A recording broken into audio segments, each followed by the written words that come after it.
Hello everyone, एक बार फिर से आप सभी लोगों का स्वागत है SSC CGL 2024 prelims paper solution की सीरीज में। आज की हमारी इस वीडियो के अंदर हम डिस्कस करेंगे जीएस के पूछे गए 25 सवाल जो कि आए थे 17 सितंबर की शिफ्ट नंबर 3 में। वीडियो अगर आपको थोड़ी सी भी फायदेमंद लगती है तो आप इसे लाइक करना मत भूलिएगा। बाकी इंपॉर्टेंट जितनी भी जानकारी है वो इस वीडियो के आगे मैं आप लोगों को प्रोवाइड करूंगा। इसके अलावा ये मेरा एक एप्लीकेशन है EDU24। इसको आप डाउनलोड करके किसी भी वन डे गवर्नमेंट एग्जाम की तैयारी कर सकते हैं। इस पे बहुत सारा कंटेंट मैंने आप लोगों को प्रोवाइड कराया हुआ है, तो एक बार इसको डाउनलोड करके एक्सप्लोर जरूर कीजिएगा और उसमें आपको समझ में आएगा कि आपकी तैयारी को कितना फेवर कर सकता है ये एप्लीकेशन। इसमें कई सारी इंपॉर्टेंट चीजें हैं, जैसे कि आज तक के एसएससी के हर एग्जाम्स में पूछे गए जीके जीएस के क्वेश्चंस का कलेक्शन इस कोर्स में, इंग्लिश के क्वेश्चंस का कलेक्शन इस कोर्स में, और ऐसे ही मैथ और रीजनिंग के भी कोर्स आपको नजर आएंगे जिनके जरिए आप अपनी प्रैक्टिस कर सकते हैं। बाकी ये चार इंपॉर्टेंट कोर्सेज हैं जिनके जरिए आप अपना कंप्लीट थ्योरी पूरा कर सकते हैं। इंग्लिश हो, मैथ हो, रीजनिंग हो और जीएस हो, एक बार इसको भी एक्सप्लोर कीजिएगा। बाकी हर एसएससी एग्जाम की टेस्ट सीरीज और अन्य एग्जाम्स की टेस्ट सीरीज के साथ बाकी भी आपको कई सारे कोर्सेज मेरे इस एप्लीकेशन पर नजर आएंगे। तो चलिए, पहला सवाल आपके सामने आपकी स्क्रीन पर ये रहा। कौन सा मौलिक कर्तव्य आप पर लागू होता है जब आप कुछ स्कूल छात्रों को हुमायूं के मकबरे की शैक्षणिक यात्रा के दौरान दीवारों पर अपने नाम को लिखते हुए देखते हैं? आप लोगों ने फंडामेंटल ड्यूटीज को पढ़ा होगा। हमारे इंडियन कॉन्स्टिट्यूशन के आर्टिकल नंबर 51A के अंदर कुछ मौलिक कर्तव्यों को मेंशन किया गया है, इंश्राइन किया गया है, जिसके अंदर देश के नागरिकों को कुछ ड्यूटीज बताई गई हैं। उन ड्यूटीज में से एक ड्यूटी बताई जाती है कि भाई हमें क्या करना चाहिए, जितने भी मॉन्यूमेंट्स हैं, जितनी भी बिल्डिंग्स हैं या फिर जितनी भी बाकी की सरकारी प्रॉपर्टीज हैं, उनको प्रोटेक्ट करना चाहिए, उनको प्रिजर्व करना चाहिए। तो इसकी इंपॉर्टेंस के बारे में बात करते हैं। तो यहाँ पर कहा गया कि अगर कोई बच्चा एक एजुकेशनल ट्रिप पर जाता है जो कि हुमायूं टॉम्ब को देखने गया है और वो हुमायूं टॉम्ब पर अपना नाम लिख रहा है, तो इसका मतलब क्या कर रहा है? वो पब्लिक प्रॉपर्टी को सेफगार्ड करने वाली जो आपकी फंडामेंटल ड्यूटी है उसको कहीं ना कहीं छेड़ रहा है। ठीक है, तो यहां पर ये वाला जो डी वाला ऑप्शन था वो इसमें करेक्ट बनता। फंडामेंटल ड्यूटी से रिलेटेड पहले भी मैंने आपको कई सारी इंपॉर्टेंट बातें बताई हैं कि इसको हमारे देश के अंदर 42nd अमेंडमेंट एक्ट 1976 के दौरान ऐड किया गया था। और जो कमेटी थी जिसकी रिकमेंडेशन पर इन फंडामेंटल ड्यूटीज को ऐड किया गया था, वो कमेटी कौन सी थी? स्वर्ण सिंह कमेटी। तो 11 टोटल फंडामेंटल ड्यूटीज होती हैं जिसको आर्टिकल नंबर 51A के अंदर रखा गया है। ये ड्यूटी यही है कि जो सिटीजन है उनको अपने एक देश के प्रति देशभक्ति की भावना को अंदर रखना चाहिए और इस प्रकार से किसी भी पब्लिक प्रॉपर्टी का या फिर जो भी बाकी की अलग अलग ड्यूटीज हैं उसमें उनके प्रोविजंस को मेंशन किया गया है। अच्छा, अब यहाँ पर यार हुमायूं के टॉम्ब के बारे में भी जिक्र हुई है, तो थोड़ा सा इसके बारे में भी बात कर लेते हैं। पहली चीज, इसकी लोकेशन कहाँ पर है भाई? दिल्ली में। ये सभी को रटा हुआ होगा। इसको किसके द्वारा बनवाया गया था और कब बनवाया गया था? तो 1565 में हुमायूं की जो पहली बीवी थी, कौन थी? बेगा बेगम, इनके द्वारा कंस्ट्रक्ट कराया गया था। तो मुगल आर्किटेक्चर का एक बहुत ही बढ़िया एग्जाम्पल है और इसी से कहीं ना कहीं प्रेरणा मिली थी कि भाई ताजमहल को बनवाया जाना चाहिए। तो ये रेड सैंडस्टोन और मार्बल से बनाया गया है। तो ये छोटी सी बात आप लोगों को इससे रिलेटेड याद रखनी है। अगला सवाल देखेंगे भाई, निम्नलिखित करों के कार्यान्वयन का क्रम पहचानिए। आपको यहाँ पर चार टैक्स दिए गए हैं: land revenue, sales tax, MODVAT और सर्विस टैक्स। इनके इम्प्लीमेंटेशन के सीक्वेंस को आपको आपके सामने यहाँ पर अरेंज करना है। तो पहले क्या करेंगे ना, हर एक टैक्स को डिस्कस करेंगे। जैसे कि भूमि राजस्व है जिसको लैंड रेवेन्यू कहते हैं, एक टैक्स है। इसके अंदर अगर कोई भी व्यक्ति किसी भी लैंड की ओनरशिप रखता है तो सरकार उसके ऊपर लैंड रेवेन्यू इम्पोज करती है, टैक्स को इम्पोज करती है। और जब हम हमारे देश के इतिहास को देखते हैं, स्पेशली जो अग्रेरियन सोसाइटीज हुआ करती थी उस समय पर इसको लगाया जाता था। मेजर सोर्स ऑफ रेवेन्यू के रूप में। इवन जब अंग्रेज हमारे देश के अंदर आए थे तब भी अंग्रेजों के प्रशासन को चलाने में सिग्निफिकेंट कंपोनेंट के रूप में यूज करा गया था इस लैंड रेवेन्यू को। अब इसके कई सारे सिस्टम आप लोगों ने आपकी मेडिवल इंडियन हिस्ट्री या फिर एंशिएंट इंडियन हिस्ट्री के अंदर पढ़े होंगे, जैसे कि जमींदारी एक लैंड रेवेन्यू सिस्टम हुआ करता था, ऐसे ही रियोतवाड़ी एक सिस्टम हुआ करता था, ऐसे ही एक महलवारी सिस्टम हुआ करता था। तो ये क्या थे? ये लैंड रेवेन्यू सिस्टम थे। ओके, तो अभी मैंने आपको ये नहीं बताया कि ये कब आया था, लेकिन अगर आप देखते हैं हमारे देश के अंदर तो ये पहले इसको इम्पोज करा गया था। तो सबसे पहले आपका इन चार में यही आएगा सीक्वेंस में, इसके सीक्वेंस ऑफ इंप्लीमेंटेशन में। ठीक है जी। दूसरा इन्होंने दिया है आप लोगों को सेल्स टैक्स, बिक्री कर सरकार लगाती है किसके ऊपर? जो गुड्स एंड सर्विसेज होती हैं उनकी सेल के ऊपर सरकार के द्वारा लगाया जाता है ये सेल टैक्स।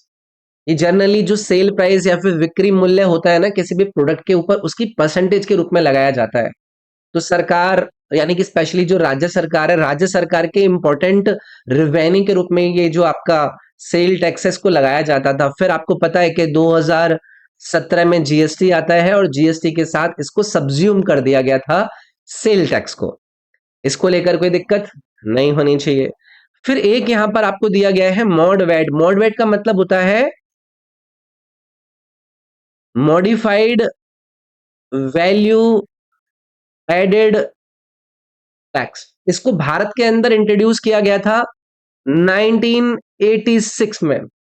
इसके अंदर जो मैन्युफैक्चरर्स होते हैं, जो चीजों को मैन्युफैक्चर करते हैं, कि वो क्या कर सकते हैं ना, अपना क्रेडिट रिक्लेम कर सकते हैं। जो एक्साइज ड्यूटी उनके, अगर मतलब उनका कोई भी इनपुट उन्होंने यूज किया है किसी भी प्रोडक्शन ऑफ गुड्स के अंदर, तो वहां पर इसको लगा सकते हैं। तो एक सिस्टम था जहां पर जो कास्केडिंग इफेक्ट हुआ करते थे टैक्सेस के, उसके अंदर स्ट्रक्चर को और ज्यादा एफिशिएंट बनाने के लिए इसको लाया गया था। तो फिर इसको बाद में जीएसटी के अंदर इन्होंने सब्स्टिट्यूट कर दिया। ठीक है। फिर एक यहां पर आपको दिया गया है सर्विस टैक्स यानी कि सेवा कर। सर्विस टैक्स को इंट्रोड्यूस किया गया था हमारे देश के अंदर 1994 में, और ये लगाया जाता था कुछ ऐसी स्पेसिफाइड सर्विसेज पर जो कि सर्विस प्रोवाइडर्स प्रोवाइड करते थे। तो एक प्रकार से इनडायरेक्ट टैक्स रिजीम का ये रूप था। बाद में जीएसटी के अंदर इसको आपका अबॉलिश कर दिया गया। करेक्ट सीक्वेंस क्या रहेगा? सबसे पहले ये लैंड रेवेन्यू रहेगा। तो सबसे पहले लैंड रेवेन्यू देखो तीसरे वाले ऑप्शन में नजर आ रहा है। फिर उसके बाद सेल्स टैक्स है, उसके बाद मॉड वैट है जिसको 1986 मैंने बताया, फिर सर्विस टैक्स है जिसको 1994 में इंट्रोड्यूस करा गया था। तो ये बातें आपको इस sequence of implementation of the taxes के अंदर आंसर करनी थी। ठीक है जी। चलिए भाई आगे बढ़ते हैं। भारत के राष्ट्रपति द्वारा 2022 में किस लावणी गायिका को पद्मश्री से सम्मानित किया गया था? मैंने आपसे हमेशा कहा है, मैंने इस यूट्यूब पर आपको जो पद्मा अवार्ड्स थे जो कि आपके रिपब्लिक डे के उपलक्ष्य में या फिर उस समय पर प्रोवाइड करे जाते हैं, कुछ अभी थोड़े टाइम पहले भी प्रोवाइड करे गए थे। मैंने उसको लेकर भी आपके लिए वीडियो बनाई थी। मैंने कहा था चाहे आपका पद्म विभूषण हो, भूषण हो या श्री हो, इन तीनों के अंदर जिन जिन को अवार्ड दिए जा रहे हैं वो कौन से क्षेत्र से संबंधित है। अगर वो आर्ट से संबंधित है तो उनका किस कला के अंदर इन्वॉल्वमेंट है। क्या वो किसी वाद्य यंत्र को बजाते थे? जिस भी वाद्य यंत्र को बजाते थे तो उनका नाम आपको देख लेना है कि इस नाम को देकर कल को मुझसे ये ना पूछ लें कि ये कौन से वाद्य यंत्र बजाते थे। या फिर अगर वो किसी इंडियन क्लासिकल डांस से संबंधित है तो उससे रिलेटेड आप लोगों से वो सवाल पूछ लेंगे। जैसे इन्होंने यहाँ पर हमसे पूछा है कि प्रेसिडेंट ऑफ इंडिया के द्वारा 2022 में पद्मश्री कौन सी लावानी सिंगर को दिया गया था? तो इसमें सुलोचना चाहवान का नाम बहुत ज्यादा फेमस आपको देखने के लिए मिलता है। ये महाराष्ट्र से आती हैं भाई। ठीक है। तो इनका हमारे ट्रेडिशनल म्यूजिक जेनर के अंदर बहुत बड़ा कंट्रीब्यूशन रहा है। 2022 में इनको पद्मश्री अवार्ड से सम्मानित किया गया था। पद्मश्री में वही है कि किसी भी पर्सनालिटी का जो कंट्रीब्यूशन रहा है हमारे आर्ट एंड कल्चर को, डेडिकेशन उन्होंने अपनी लाइफ का दिया है, उसको रिकॉग्नाइज करने के लिए दिया जाता है। ठीक है। चलिए आगे बढ़ेंगे यार। अगला है वर्ष 1925 में किसने एरिथ्रोसाइट के नमूने से लिपिड निकाले और पाया कि लिपिड मोनोलियर्स आणविक सतह क्षेत्र बनाम पार्श्व दबाव मापने के लिए उपयुक्त होता है। अब आप बोलोगे कि सर जी ये क्या कर रहे हो आप, 1925 में कहां पर ले गए हो हमें? तो यहां पर कुछ नाम आपसे पूछे गए हैं। इन्होंने एक एक्सपेरिमेंट किया था, एक ऐसा एक्सपेरिमेंट जिससे आप जो आरबीसी होते हैं, यानी कि जो रेड ब्लड सेल होता है, उसके लिपिड एक्सट्रैक्शन से रिलेटेड एक एक्सपेरिमेंट इन्होंने किया था, और इसको लेकर इनको अवार्ड वगैरह भी मिले थे। तो ये थे भाई गॉल्टर और ग्रैंडल। तो ये बी ऑप्शन यार इसमें आपका करेक्ट होता। मुझे पता है कि ऐसे सवाल आप लोगों को कठिन लगता है, लेकिन कोई दिक्कत नहीं है, एक आधा सवाल अगर ऐसे ऊपर नीचे आ जाता है तो इनको हम अवॉइड भी कर सकते हैं। बट मैंने हमेशा कहा है कि अगर आपका किसी भी एरिया से रिलेटेड कोई व्यक्ति चर्चा में आ जाए, कोई नया इसके ऊपर, इसी जो इन्होंने अभी लिपिड एक्सट्रैक्शन करके आरबीसीज के बारे में बात करी है, इसको लेकर कोई नई चर्चा मार्केट में हो, तो फिर इनसे संबंधित बातों को एक बार देख लेना होता है।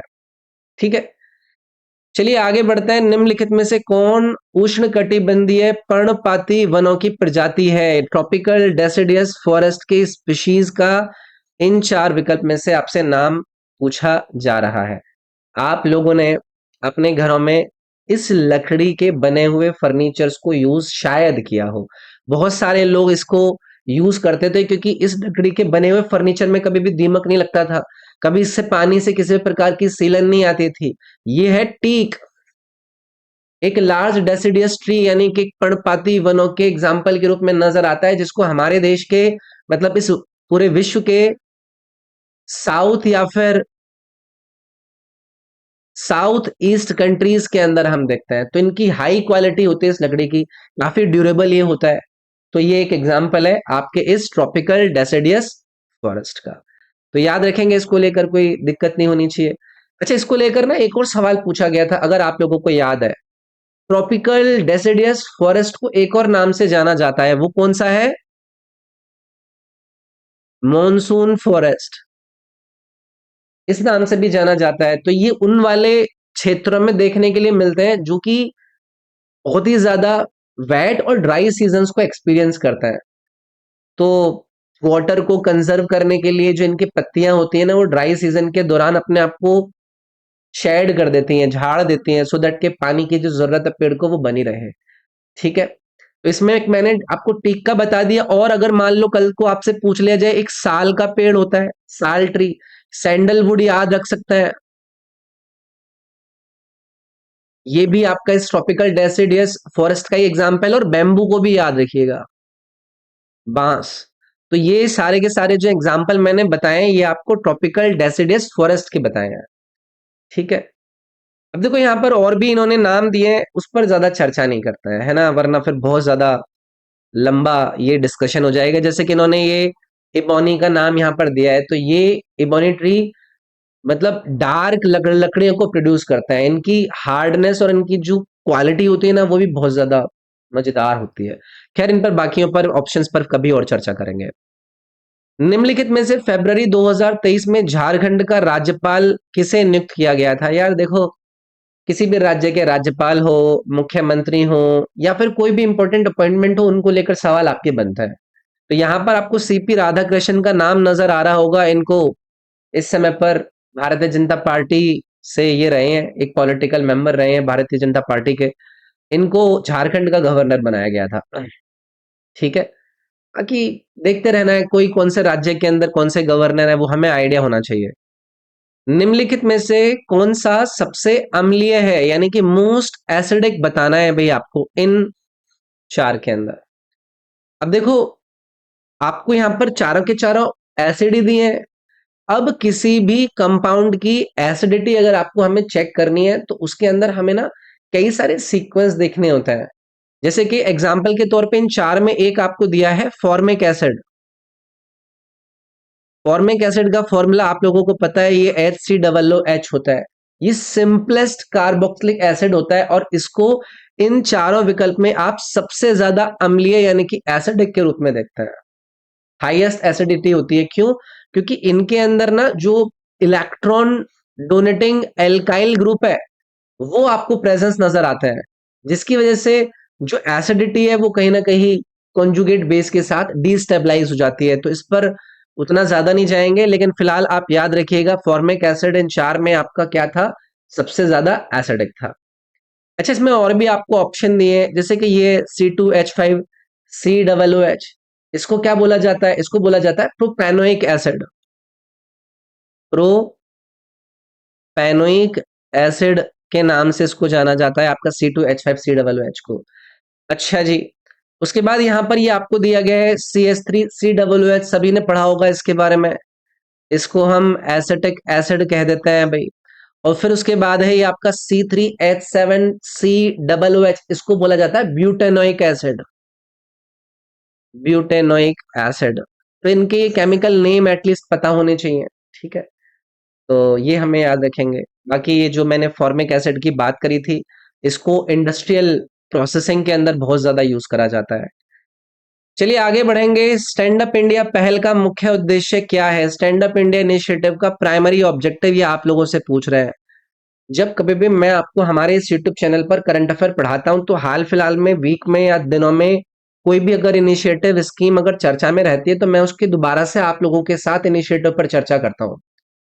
तो ये जो स्टैंड अप इंडिया इनिशिएटिव था, इसको लॉन्च किया गया था भारतीय सरकार के द्वारा कि भाई जो SC ST कम्युनिटी से महिलाएं आती हैं, उनकी एंटरप्रेन्योरशिप को इनकरेज करा जा सके। इसमें मतलब लोन देने की बात होती है, 10 लाख से 1 करोड़ तक का लोन प्रोवाइड करने की इनके द्वारा बात करी जाती है। तो ये bank loans for SC ST and women entrepreneurs को फैसिलिटेट करने का एक बैंक लोन इनिशिएटिव था। इसको लेकर याद रखेंगे। इसको आपसे पूछा जा सकता है कि कब लॉन्च करा गया था, तो 5 अप्रैल 2016 को इसके हमारे प्रधानमंत्री जी के द्वारा लॉन्च किया गया था।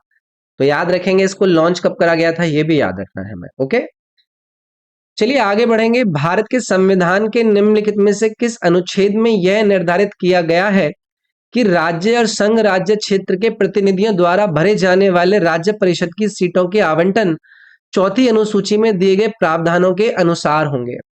यानी इन्होंने आर्टिकल पूछ लिया है, आर्टिकल के अंदर जो प्रोविजन लिखा गया है वो इन्होंने बोल दिया है कि किसके अंदर लिखा गया है कि जो एलोकेशन होगा काउंसिल ऑफ स्टेट्स की सीट्स का, वो रिप्रेजेंटेटिव्स आएंगे स्टेट्स और यूनियन टेरिटरीज के, और उनको उन जो फोर्थ शेड्यूल है उनके बिहाफ पर लाया जाएगा। तो आपको काउंसिल ऑफ स्टेट्स के अंदर जो कॉम्पोजिशन है आर्टिकल नंबर 80 के अंदर पढ़ाई जाती है ना, और वहीं पर ये बातें आपको बताई जाती हैं कि इसमें जो राज्य और आपके केंद्र शासित प्रदेश है, वहां से रिप्रेजेंटेटिव्स को लाकर बनाई जाएगी आपकी राज्यसभा, यानी कि काउंसिल ऑफ स्टेट्स।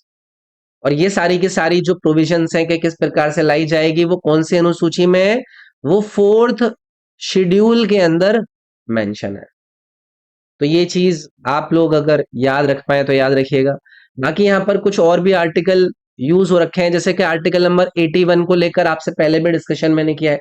ये किससे डिस्कशन करता है? ये लोक सभा के कॉम्पोजिशन पर बात करता है, आर्टिकल नंबर 81। तो ये याद रखेंगे हम। आर्टिकल नंबर 82, एनीवन, इसके अंदर बात होती है जो लोकसभा और स्टेट लेजिस्लेटिव असेंबलीज होती हैं, हर सेंसस के बाद उसमें जो रीएडजस्टमेंट होना है, रीएडजस्टमेंट किसके अंदर? सीट्स के अंदर। किस किस की सीट्स? लोकसभा और राज्यों की जो विधानसभाएं, यानी कि जो लेजिस्लेटिव असेंबलीज हैं। तो हर सेंसस के बाद किसी भी लोकसभा और राज्यसभा के, लोकसभा और विधानसभा के अंदर सीटों की रीएडजस्टमेंट को लेकर बात करता है आपका आर्टिकल नंबर 82। एक आर्टिकल रह गया यार, कौन सा?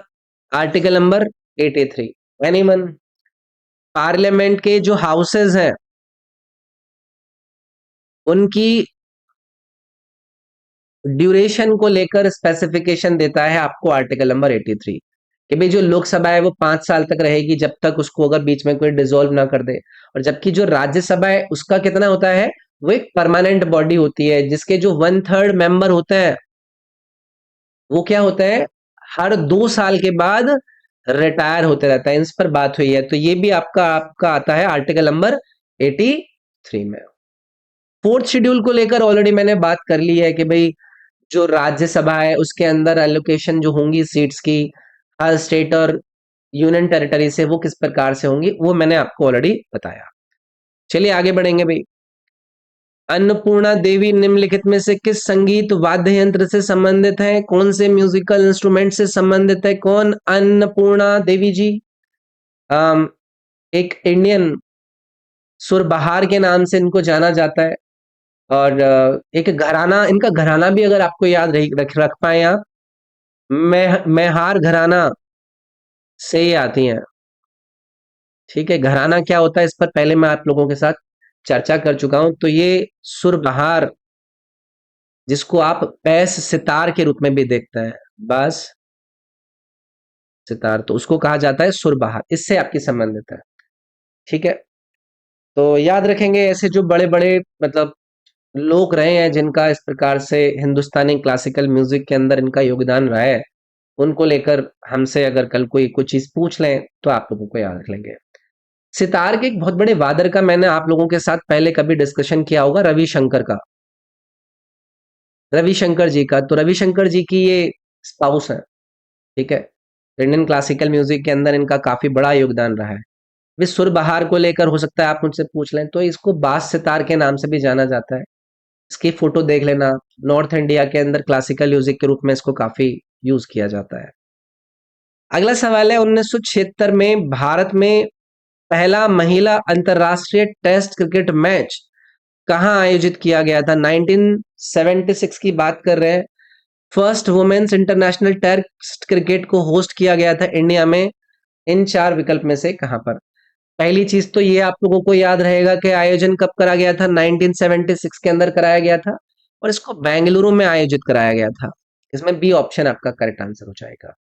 ठीक है, तो बेंगलुरु की जब बात होती है तो क्रिकेटिंग कल्चर बहुत ज्यादा है वहां पर, कई सारे हिस्टोरिक इवेंट्स के लिए प्लेटफॉर्म बेंगलुरु प्रोवाइड करता है। तो ये वाली बातें आप लोगों को याद रखनी है, इसको लेकर अगर ये लोकेशन पूछ लें। अब यहाँ पर वुमेन्स टेस्ट क्रिकेट को लेकर बात हुई है, उसको लेकर हो सकता है कल को आप लोगों से पूछ लें। हो सकता है कल ये आपसे पूछ लें कि बताइए जो पहला वुमेन्स टेस्ट मैच था वो किस किस के बीच में खेला गया था? तो इंग्लैंड और ऑस्ट्रेलिया के बीच में खेला गया था क्या फर्स्ट वुमेन्स टेस्ट मैच? और ये पूछे कब खेला गया था, तो 1934, और याद रख लीजिएगा। ठीक है, चलिए आगे बढ़ते हैं भाई। निम्नलिखित में से किसने 1814 में आत्मीय सभा की स्थापना करी थी? आत्मीय सभा को फाउंड करने वाले व्यक्ति का नाम पूछा है, उसकी डेट भी याद रखिएगा, 1814। बहुत ही कॉमन सा नाम है। 19th सेंचुरी के अंदर एक बहुत बड़े एजुकेशनल रिफॉर्मर, एक बड़े सोशल रिफॉर्मर के रूप में इनका नाम हम सब जानते हैं, और इनके द्वारा आत्मीय सभा का जो फाउंडेशन रखा गया वो रखा गया 1814 में। हम बात कर रहे हैं राजा राम मोहन रॉय जी की। और बाद में ये जो आत्मीय सभा था वो क्या बन गया था? ब्राह्मो समाज बन गया था। ये सारी बातें आपको याद रखिएगा। तो इसमें रिलीजियस रिफॉर्म्स को लाने के लिए, सोशल रिफॉर्म्स को प्रमोट करने के लिए जैसे आपके कई सारे काम हुआ करते थे। राजा राम मोहन रॉय जी की यहाँ पर बात हुई है, तो इनको लेकर इनके जो एफर्ट्स थे इंडियन सोसाइटी को आधुनिकृत करने के, मॉडर्नाइज करने के लिए, उसकी वजह से इनको एक टाइटल दिया जाता है। वो क्या है? वो है फादर ऑफ इंडियन रेनेसेंस। तो ये वाली बात भी याद रखिएगा। ठीक है, इसकी स्पेलिंग समझ में नहीं आ रही हो तो देख लेना आप। ठीक है, रेनी, उसके बाद आपका दो एस के साथ आ जाएगा ANC, father of Indian renaissance. ठीक है, आगे बढ़े। और तो इसमें कुछ वो नहीं है, राजा राम मोहन रॉय जी को लेकर कुछ और ऐसे डिस्कशन की जरूरत नहीं है। सती प्रथा का विरोध इन्होंने किया था, बाल विवाह का इन्होंने बहुत बड़े स्तर पर विरोध किया था। इसके अलावा कास्ट डिस्क्रिमिनेशन जैसी जो चीजें हुआ करती थी उसका विरोध किया था। महिलाओं की शिक्षा को लेकर राजा राम मोहन रॉय जी ने अपनी आवाजें उठाई थी। ऐसी कई सारी इंपॉर्टेंट चीजें हैं जो कि इनके नाम पर आधारित हैं। अच्छा, एक और इंपॉर्टेंट चीज मुझे राजा राम मोहन रॉय जी के नाम पर याद आ रही है, वो है एक बड़े कॉलेज को स्थापित करने में इनका एक बहुत इंपॉर्टेंट रोल था, वो था हिंदू कॉलेज। हिंदू कॉलेज जिसको स्थापित कराया गया था 1817 में, कहां पर? कलकत्ता में। तो उसमें राजा राम मोहन रॉय जी का बहुत बड़ा योगदान था। बाद में हिंदू कॉलेज प्रेसिडेंसी कॉलेज के नाम से जाना गया था। और भी कई सारी इंपॉर्टेंट चीजें हैं इनके नाम पर, वो सब बातें हम आगे डिस्कस करेंगे। ठीक है, चलिए आगे आएंगे। मटकी नृत्य निम्नलिखित में से किस राज्य से संबंधित प्रसिद्ध लोक नृत्य है? हम किसकी बात कर रहे हैं? मटकी डांस। ये एक फेमस फोक डांस है। बताइए कौन से भारतीय राज्य से संबंधित है? तो यार इसका संबंध आप लोगों को याद रखना है मध्य प्रदेश से। ठीक है, तो मालवा रीजन की जो महिलाएं होती हैं वो इसको आमतौर पर परफॉर्म करती हैं, और जो मटकी होती हैं उसको बैलेंस करके चलते हैं अपने सर के ऊपर। तो इसको सेलिब्रेट किया जाता है मध्य प्रदेश के अंदर। ये वाली बात हमें याद रखनी है। बाकी यहाँ पर और भी राज्य आपको दिए गए हैं, जैसे कि महाराष्ट्र का नाम दिया गया है। महाराष्ट्र के कुछ फोक डांसेस आपको याद आ रहे हैं, जैसे कि लावनी या फिर लवानी। ये एक इंपॉर्टेंट फोक डांस है, पॉपुलर फोक डांस है महाराष्ट्र का।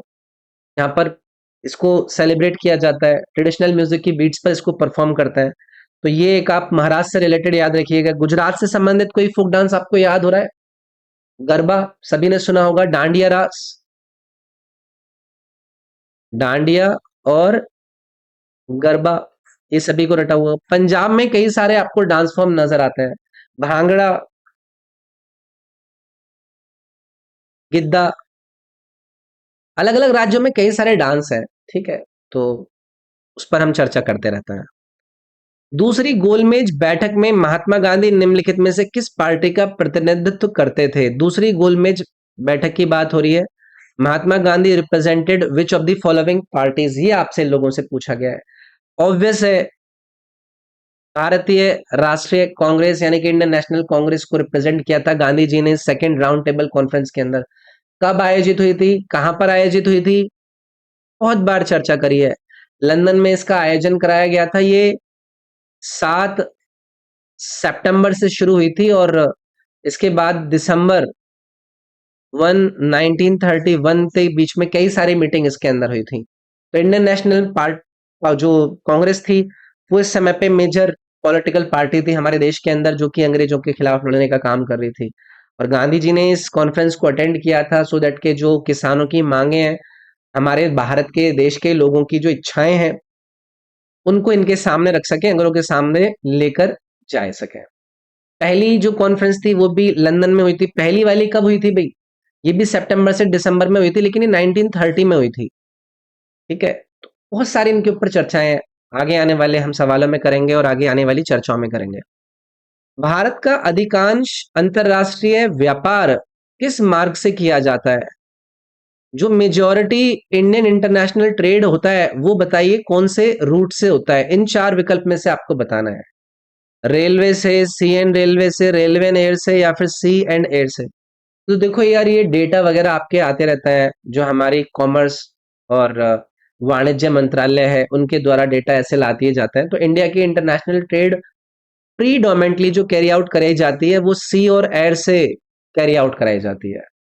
बहुत सारे जो वॉल्यूम में की गुड्स वगैरह जाते हैं उनको ग्लोबली कलेक्ट करने के लिए समुद्री और हवाई यात्राओं का यूज करा जाता है। जैसे कि क्रूड ऑयल को हम बेचते हैं, कोल, आयरन ओर को, ये सब चीजें हमारे देश से जाती हैं। तो याद रखेंगे इसको। चलिए अगला है, निम्नलिखित में से कौन सी ग्रीन हाउस गैस नहीं है? Not a green house gas को लेकर ही आपसे पूछ रहे हैं। भाई not a green house gas पर आने से पहले आप लोगों के सामने ये है कि ग्रीन हाउस गैस क्या होती हैं। तो ये वो गैस होती हैं हमारे अर्थ के एटमॉस्फेयर के अंदर, जो कि क्या करती हैं? हीट को ट्रैप करती हैं, हीट को रोकती हैं। और ये जो सनलाइट है उसको अलाउ करती है एंटर के मतलब एटमॉस्फेयर में एंटर करने के लिए। लेकिन जब अर्थ का सरफेस इस एनर्जी को एमिट करता है तो उसको फिर वो बाहर नहीं जाने देती हैं, जिसकी वजह से जो प्लैनेट है वो क्या होता है? वो गर्म होता है। तो यहां पर इन्होंने पूछा था कि कौन सी ग्रीन हाउस गैस नहीं है, तो यहां पर एक आपको दिया गया नाइट्रिक ऑक्साइड, NO। इसको ग्रीन हाउस गैस के रूप में कंसिडर नहीं किया जाता है, क्योंकि इसका कोई ऐसा सिग्निफिकेंट इम्पैक्ट है ही नहीं हमारे अर्थ के टेम्परेचर या फिर क्लाइमेट के ऊपर। कॉमनली जो ग्रीन हाउस गैसेस होती हैं वो आपकी कार्बन डाइऑक्साइड का यूज होता है, मिथेन, CH4 की चर्चा होती है, और नाइट्रस ऑक्साइड यानी कि N2, इनकी चर्चा होती है, जिनका ज्यादा पोटेंशियल होता है हीट को एटमॉस्फेयर के अंदर ट्रैप करने का। ठीक है, चलिए आगे बढ़ेंगे भाई। तमिलनाडु सरकार द्वारा 2023 में शुरू की गई तमिलनाडु पदुमई पैन योजना के तहत सरकारी स्कूलों में पढ़ने वाली छात्राओं को प्रति माह कितनी वित्तीय सहायता प्रदान की जाती है। अब राज्यों की सरकारों के द्वारा लॉन्च करी गई स्कीम के उद्देश्य और क्या बेनिफिट वो दे रहे हैं, आप लोगों को करंट अफेयर में पढ़ाया जाता है। तो ये तमिलनाडु की एक पदुमई पेन स्कीम्स थी, जिसके अंदर 1,000 रुपए प्रति माह यहाँ पर गवर्नमेंट स्कूल के अंदर पढ़ने वाली गर्ल स्टूडेंट्स को देने की बात हुई। इस पर इससे ज्यादा कोई चर्चा कर ही नहीं पाऊंगा। यही कहूंगा कि करंट अफेयर में जो इंपॉर्टेंट सरकार के, राज्य सरकारों के इनिशिएटिव, स्कीम्स या फिर कुछ भी चीज वो लेकर आते हैं, उसको देखकर आपको ध्यान रखना है। ठीक है, ऐसी कई सारी इंपॉर्टेंट स्कीम्स है, धीरे धीरे करके चर्चा करेंगे उनके ऊपर। पीपीएलओ का आकार क्या है, यानी कि ये जो प्लेलारो न्यूमोनिया लाइक ऑर्गेनिजम्स हैं, इसके साइज के बारे में पूछ रहे हैं। अब देखो, आप बोलोगे कि सर जी बताओ, इन्होंने साइज पूछ लिया। आप लोगों से एक सवाल पूछा जाता है कि बताइए कि स्मॉलेस्ट, क्या फ्री लिविंग जो जीव है, जो ऑर्गेनिज्म है, वो कौन सा है, तो उसमें आप इस पीपीएलओ का ही नाम देते हैं। और इसका जो साइज है वो लगभग 0.1 माइक्रोमीटर है। ठीक है, तो ये आप लोग याद रख लेंगे, डायमीटर में इसको कंसिडर करा जाता है। ठीक है, तो जितने भी श्वसन रिलेटेड डिजीज वगैरह होते हैं ना, उसको लेकर ये जो ऑर्गेनिज्म है वो आपका रिस्पॉन्सिबल होता है। तो ऐसे साइज वगैरह आपका पूछ ले जाते हैं। अगर कोई ऐसी न्यूज चर्चा में होती है जो कि इस ऑर्गेनिजम्स का कोई जिक्र आ रहा हो, तो हमें देख लेना होता है इनसे संबंधित ऐसे स्टैटिक बातों को। अगला है, भारत की 2011 की जनगणना के अनुसार अन्य धर्म और मान्यताएं जनसंख्या का कितना हिस्सा है, यानी कि अदर रिलीजन्स एंड परसुएशंस कितना है पॉपुलेशन का, सेंसस ऑफ 2011 के अनुसार। पहली चीज आप लोगों को जो इन्होंने ये दिया है, क्या अदर रिलीजन्स एंड परसुएशंस, इसको लेकर थोड़ा सा आइडिया होना चाहिए। रिलीजन डेटा सेंसस के अंदर हर बार दिया जाता है। जैसे जो मेजर रिलीजन्स ये सेंसस के अंदर बताता है, उसमें हिंदुइज्म आ जाता है, मैं यहाँ पर लिख देता हूँ, हिंदुइज्म आ जाता है, इस्लाम आ जाता है, क्रिश्चियनिटी आ जाती है, सिखिज्म, बुद्धिज्म, जैनिज्म, ये मेजर रिलीजन है। और उसके बाद इनके अलावा जो अदर रिलीजन्स एंड परसुएशंस हैं, उनको आपका अलग कैटेगरी में रखकर बताया जाता है कि वो कितने हैं। तो इस 2011 के अनुसार इन्होंने पूछा है कि ये कितना था, तो ये था 7.9 मिलियन। यानी कि इन मेजर धर्मों को छोड़कर, सिखिज्म, जैनिज्म, बुद्धिज्म को छोड़कर जो बाकी के हैं, वो आपके 7.9 मिलियन पीपल है। तो ऐसी चीजें भी पूछ लेते हैं यार कभी कभी।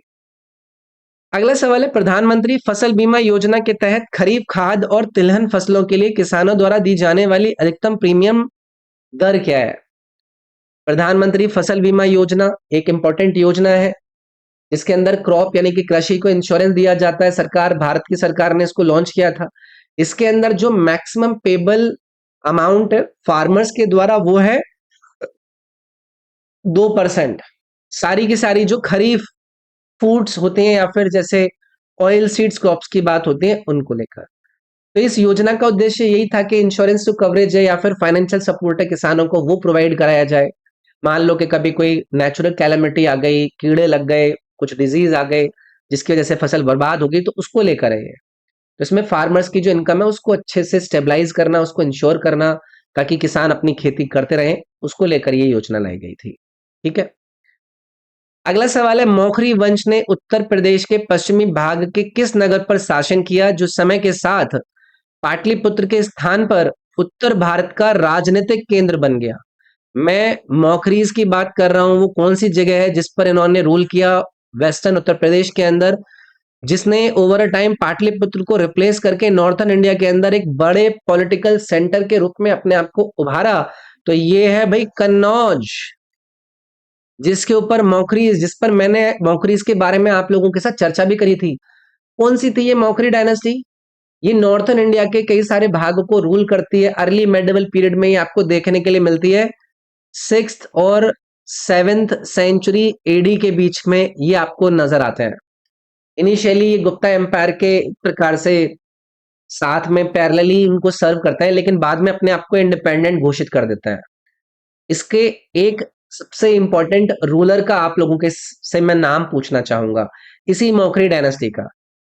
बताएगा कोई? इसका नाम था ईशाना वर्मन। ये नाम याद रखिएगा। तो इसने अपनी पावर को कंसोलिडेट किया, अपनी टेरिटरी को एक्सपेंड किया था। तो ये मौखरीज के द्वारा कन्नौज के ऊपर रूल करा गया था। गुप्ताओं के पहले वसल्स हुआ करते थे, फिर बाद में इन्होंने अपने आप को इंडिपेंडेंट घोषित कर दिया था। अगला है 1985 में Robert F Curl, Harold W Kroto और रिचर्ड ई स्मेली द्वारा कार्बन का कौन सा अपरूप खोजा गया था? एलोट्रोप ऑफ कार्बन को डिस्कवर करा गया था इन सारों के द्वारा 1985 में। उसके बारे में आपको बताना है। मैं देखो, जब हम एलोट्रोप्स या फिर अपरूपों की बात करते हैं या फिर किसी भी इंपॉर्टेंट डिस्कवरी की बात करते हैं, उस समय पर उन लोगों की इन डिस्कवरीज को लेकर उनको पुरस्कार दिए जाते हैं। ठीक है, तो ये है भाई, यहां पर आपको दिया हुआ फुलरीन। ये C60 एलोट्रोप है कार्बन का, ये आप लोगों को याद रखना है। इसको एक और नाम से जाना जाता है, कोई बताएगा? इसको बकी बॉल्स के नाम से जाना जाता है। बकी बॉल्स के नाम से भी इनको बुलाया जाता है। अगर ये भी चीज आप याद रख पाए, थोड़ा सा टफ सवाल है, लेकिन कोई बात नहीं, आगे चल के अगर इन्होंने कोई भी किसी भी तरीके की चीज आपसे पूछने की कोशिश करी तो हम तैयार रहेंगे। तो यहाँ पर एक नाम दिया गया है आपको, ग्रेफीन। ये सिंगल लेयर है कार्बन एटम की, जिसको 2 डायमेंशनल हनी कॉम्ब लैटिस के अंदर अरेंज करा जाता है। इसकी इलेक्ट्रिकल, थर्मल और जो मैकेनिकल प्रॉपर्टीज होती हैं उसको लेकर बहुत ज्यादा जाना जाता है ग्रेफीन को। ठीक है, कई सारे अलग अलग एप्लीकेशंस के अंदर इसको यूज करते हैं। इसको इलेक्ट्रॉनिक्स के अंदर यूज करा जाता है, या फिर एनर्जी को स्टोर करने में, एनर्जी स्टोरेज में भी इस ग्रेफीन को यूज करा जाता है। बाकियों के बारे में फिर कभी चर्चा करेंगे। ठीक है, अगला सवाल है, निम्नलिखित में से किस पाल शासक के संरक्षण में 8वीं शताब्दी में विक्रमशिला विश्वविद्यालय की स्थापना हुई थी? सब लोग आंख बंद करके धर्मपाल का नाम यहां पर चूज कर लेंगे। पाला डायनेस्टी का एंशिएंट इंडिया के अंदर सबसे प्रोमिनेंट रूलर में इसका नाम आता है, जो कि 8th सेंचुरी एडी में लगभग रूल करता हुआ नजर आता है, और एजुकेशन और बुद्धिज्म के अंदर इसने अपने मेजर कंट्रीब्यूशन दिए। और इसके संरक्षण में विक्रमशिला यूनिवर्सिटी को स्थापित किया गया, सो दैट के जो बुद्धिस्ट लर्निंग है और उनकी स्कॉलरशिप है उसको प्रमोट किया जा सके। तो ये पाला डायनेस्टी को लेकर मैंने आप लोगों के साथ डिस्कस किया है। ठीक है, चलिए भी आगे बढ़ते हैं। कजरी महोत्सव मुख्य रूप से उत्तर प्रदेश के किस जिले में मनाया जाता है? कजरी महोत्सव की बात कर रहा हूं। उत्तर प्रदेश में मनाया जाता है, ठीक है, लेकिन इन चार में से किस जगह पर मनाया जाता है? देखो, फेमस त्योहार है, इसको उत्तर प्रदेश के मिर्जापुर में सेलिब्रेट किया जाता है।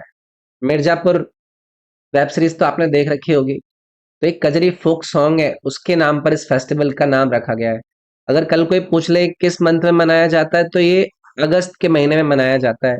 इसमें जो सिंगिंग कॉम्पिटिशन्स होते हैं, कल्चरल प्रोग्राम्स होते हैं, इस तरीके के काम होता है। ठीक है, चलिए भाई, आज की क्लास का अंतिम सवाल कवर करते हैं। राजीव गांधी खेल रत्न पुरस्कार का नाम बदलकर मेजर ध्यानचंद पुरस्कार रखा गया कब? ये सब बातें आपको पता है।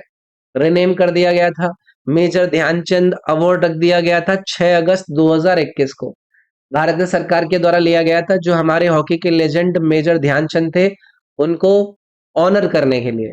और जब हम मेजर ध्यानचंद की बात करते हैं तो हमारे फील्ड हॉकी प्लेयर्स में इनको ग्रेटेस्ट रूप में कंसीडर करा जाता है। ठीक है, ओलंपिक्स के अंदर कई सारे गोल्ड मेडल इनके द्वारा जनवाए गए थे। तो ये 6 अगस्त 2021 को रिनेम करा गया था, ये चीज आप लोग याद रखिएगा।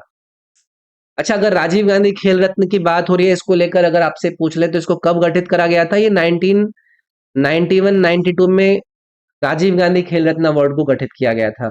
राजीव गांधी हमारे ex prime minister of India रह चुके हैं, तो इसको हमारी जो मिनिस्ट्री ऑफ, कौन सी ministry? Ministry of youth affairs इस अवार्ड को देती है। तो ये चीजें थी। तो भाई, ये था हमारी इस शिफ्ट के 25 जीके जीएस के सवालों का डिस्कशन। आई होप आपको मजा आया होगा।